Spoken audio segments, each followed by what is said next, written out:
Right, hey guys, how are we doing? Back with another video from Annie News. We've got another That Time I Was Reincarnated as Slime video, and we're checking out the 10 greatest Demon Lords in Tensura Explained. Demon Lord versus true Demon Lord. Let's get into it.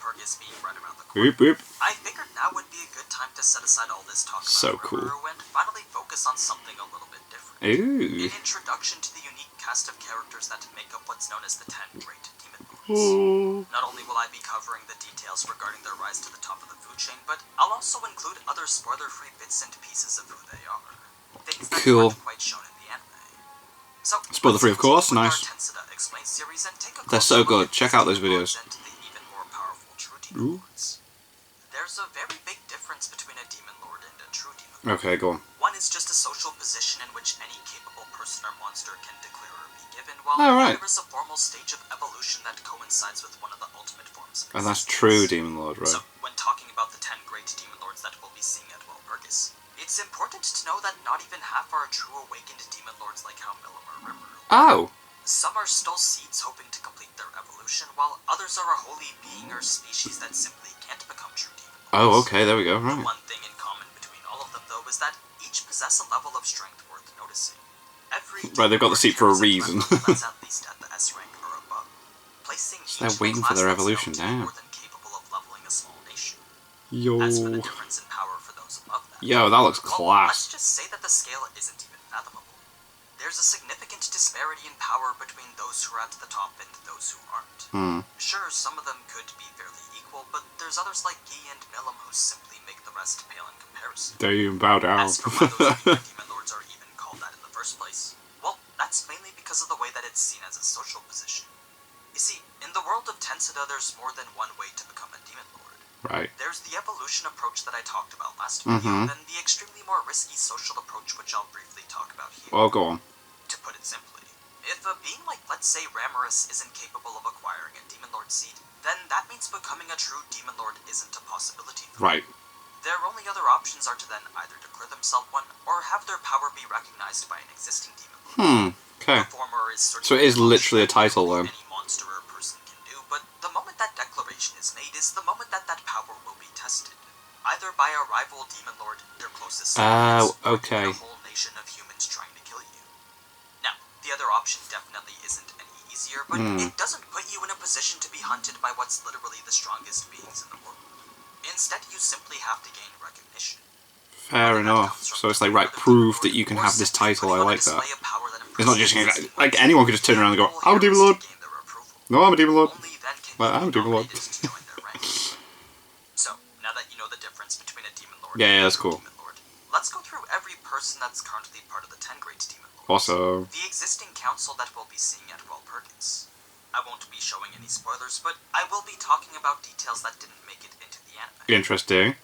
So, first we have the Platinum Devil, Leon Cromwell. Formerly A Platinum self-proclaimed Saber. Demon Lord who ascended himself all the way from the lowly status of human almost 200 years ago. Whoa. As the most recent addition to the Council of Demon Lords, his rise to such a standing was one that not many had been able to see in quite a few centuries. Interesting, a human doing it, because like they have difficulty doing magic in itself. Like the way that he did.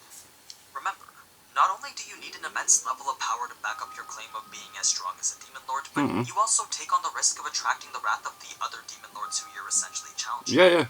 So, when Leon had done exactly that, the world was shocked to see him actually have the latent power to back it up. That's sick. It was a very rare feat in which he alone could accomplish. A display of power that granted him the Demon Lord title permanently. Because yeah, humans don't have magicals naturally, do they? Well, there was a time 200 years ago when Leon had begun to amass a large army of Majin. Okay. It's not like he was doing so for any nefarious purposes, but it was more like these magic-born creatures found his charm to be alluring. So, once a large enough army had been established, Leon simply decided to declare himself the lord of the territory he was in. An action that did well to anger the nearest demon. Wow, and it's like all that water. The instant this cursed lord heard of this news, he immediately declared war on Leon and set out with his armies to crush him. Oh. Not once considering that perhaps he could lose. But to his surprise, this cursed lord quickly found his forces to be completely annihilated by Leon alone. Alone, just by himself. Other than Leon, Whoa. who had acted to repel the invading forces of this already established Demon Lord, making this one of the rare occasions where a Demon Lord had made their debut through a pure display of power. Nice. Of course, Like Kenpachi in Bleach, becoming the Shinigami by Lords, but Well, the I guess captain for someone by, like Leon, by the more aggressive killing option people was easier. in an audience. I mean, riling up an opposing Demon Lord, then bending them off in battle. That's was always a certainly cool thing valid to method do. of Give another option, resolution. have that one person that's done it. In any case, it was after this that Leon would continue to make himself more powerful. Not only by honing his current set of skills, but also by expanding his sphere of influence with some very notable allies. Right. That said, he certainly wasn't a stranger to any disputes either. As a person who wasn't too fond of Clayman himself, the two were always working to undermine the other's plans. Nice. Sure, they may not show their mutual disdain to the eyes of the public, but everyone knew That's they just were always professionalism, isn't it? to keep track of the other's movements. That's business. Now, when it comes to his relationship with the other Demon Lords, there is a bit of history that Leon was explained to have shared with Ramaris back at the end of Season 1, but I think revealing that information will spoil elements of Leon's character that they're saving for later. So, the next Demon Lord to be introduced after Leon was none other than the Marionette Master himself. Clayman. Another self-proclaimed Demon Lord who made his entrance a century or so prior to Leon. Ooh. Since he's one of the few Demon Lords that we actually know quite a bit about, though, I'm sure you don't need me to tell you about his powers of manipulation or desire to scheme his way. Doflamingo.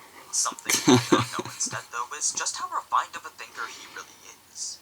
I mean, even Rimuru had come to acknowledge his potential genius when he heard how he treated his territory's economy. As one of the only Demon Lords who allowed free and legal commerce, it was pretty clear that Clayman knew what he was doing when it came to running extremely large Business. operations. It's businessman. He had even managed to build trade relations with the Eastern Empire. So, there's definitely more to his tactical brilliance than just deception and manipulation. Moving on to the trio of Demon Lords from Clayman's personal summit, it's the duo of Frey and Carrion that have a Frey very and twisted Carrion. origin. You see, back when the world was in a constant state of conflict, there were numerous characters who would declare themselves Demon Lords only to be taken out shortly after. Of course, that's gonna happen, It was isn't an era it? of pandemonium referred to as the Great World War. A fabled event Jeez. that's set to occur only every 500 So that's when it was like, Abdi Lord, no Abdi Lord, no Abdi Lord, Or Abdi Lord. Well, we must fight Carrion now. and Frey were two of the emerging survivors allowed to join the infamous Demon Lord Club. Right. The They Demon were Lord the Club. first two of the newest generation, followed by Clayman and Leon. As for the older generations, well, let's just say that they've been around for at least 2 world wars or longer. Yo. In any case, first we Don't have the mess. Beastmaster Carrion, the leader of the Beastmaster. lycanthropes and ruler of the Beast Kingdom, Eurasania. Over the past several centuries as this Eurasania. nation's ruler, numerous battles were fought which had then served to expand his influence, Rawr. eventually earning him respect from both the Cursed Lord and Milim herself. Oof. So, with 2 current Demon Lords endorsing his power, Carrion now had enough backing to solidify his position as a Demon Lord permanently. Of course. Yes, Leon did have some objection to this, but he wasn't going to protest it since he knew that Carrion had earned his spot properly. It was a Yeah, he'd done perspective it on a right. level of devotion that Carrion also had towards Leon. It's not like he was really fond of Leon as a person, but his keen eye for powerful people made him accept Leon for the power that he had. So, when he saw that Leon was constantly increasing his own nation's forces, Carrion's instincts made him feel obliged to do the same. He wasn't really nervous of an impending attack, but he did feel a natural Wait. compulsion to fortify his kingdom to the point that any threats could be easily neutralized. It became this constant desire to accumulate as much strength as possible. Yeah. That's why when Clayman had offered a proposal that gave him Makes sense, doesn't it? It's like, I need to get stronger. If everyone's like, obviously all these Demon Lords should want to get stronger Keep in mind, though, that in this case wasn't with any, the intent to do yeah, something tries to fully go against illegal them. like how Clayman was Well, that doing. was cool.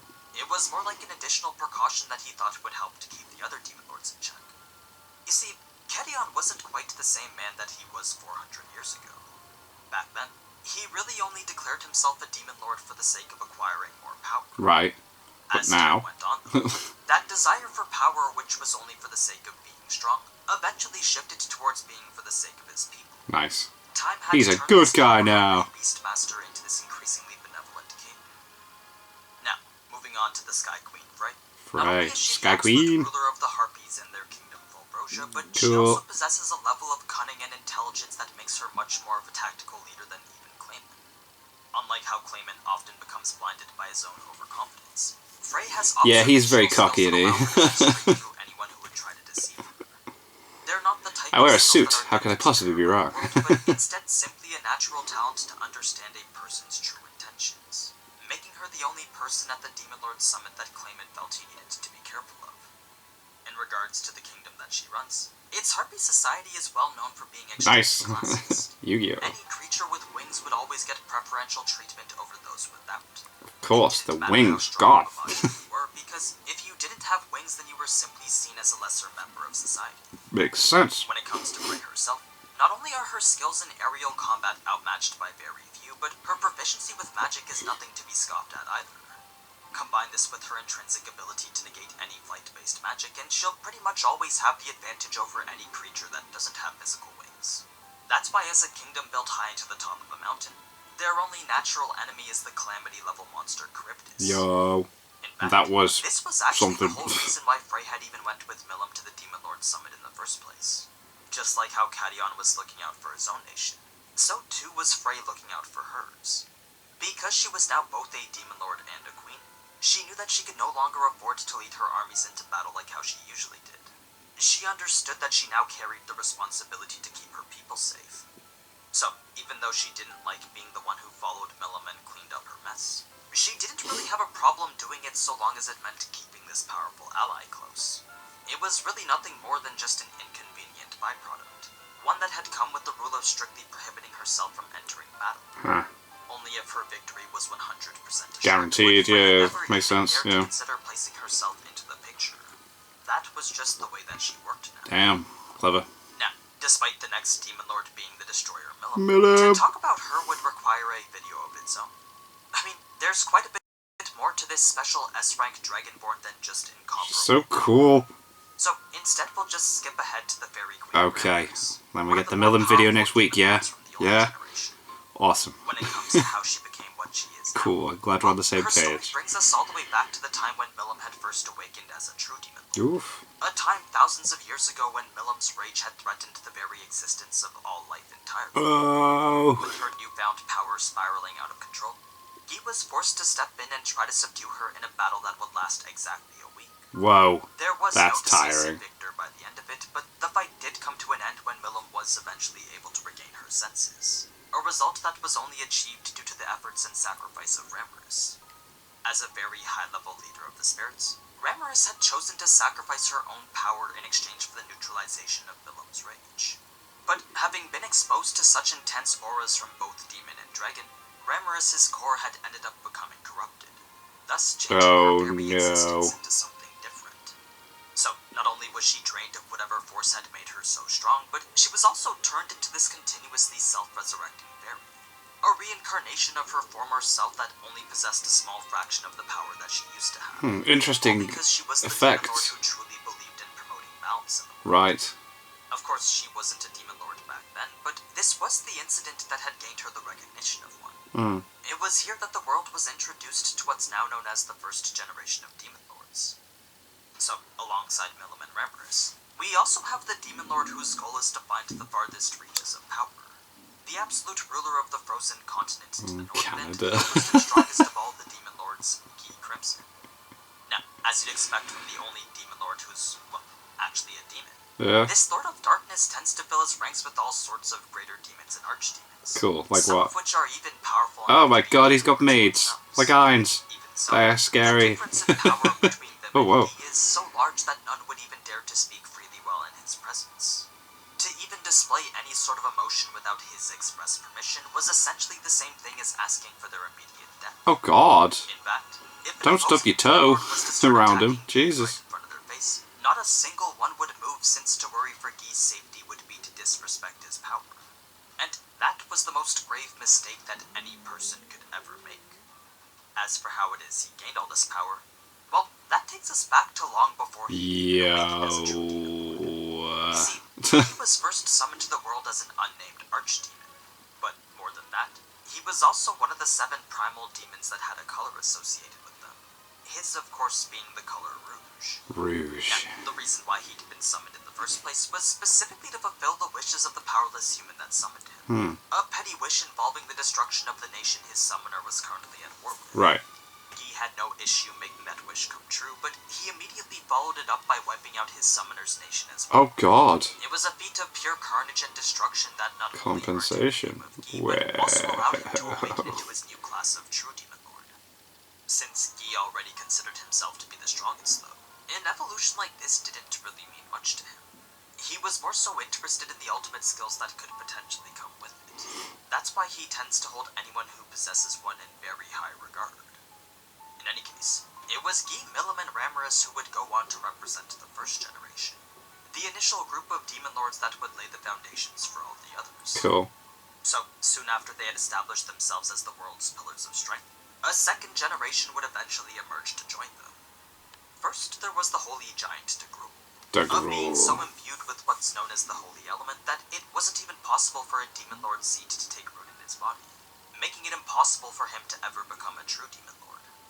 Despite that being the case, though, Degrul's raw power as the protector of the gates to heaven was more than enough to earn him recognition from the other demon lords. The next to join after him was the ancient vampire who I'll simply refer to as the Queen of Nightmares. The vampire. A true demon lord whose position was currently being occupied by the bloody lord Roy Valentine. Roy Valentine, that's a cool name. That I want to keep. I am related to a vampire. Oh, the doof. Then, finally, we have the last of the second generation, Dino. A fallen angel whose strength made him more than capable of commanding an empire, but never actually got around to doing it due to his complete lack of interest. Ha! He was Amazing. simply a powerful individual too lazy to do anything about it. So, rather than amass an army or acquire territory, Dino instead just tends to be a bystander, usually spending the majority of his time sleeping. Nice. But anyway, that's every member of the second generation. A group of more veteran demon lords who have been around for more than a few great wars now. So, just on that fact alone, they're far more experienced than any of the demon lords to come after them. Yeah. Well, most of them anyway. But yeah, that's pretty much everything that I've got for today. If you liked what you saw, then be sure to leave a like or let me know in the comments. That was cool. I like getting backstory from like stuff we've not been told. I like that whole Guy got summoned to destroy the guy's like opposing place, but then was like, you know what, take yours out as well. Just makes up for it, I guess. Some interesting characters there, and it's going to be interesting to see how the story continues. And I will be carrying on watching these News videos as they come out because they are very good, very informative, and yeah, very well put together. Thank you to my patrons. If you want to have your name at the end of every video, link is in the description to the Patreon page. $1 a month is all that has to help support the channel. Greatly appreciated. Thank you guys very much for that, and thank you all for watching. What do you guys think of that? What do you guys think of this? Click like, subscribe if you haven't already. Leave comments down below. Let me know what I should watch and discuss future videos, and I'll see you guys, all you guys, next time. Bye.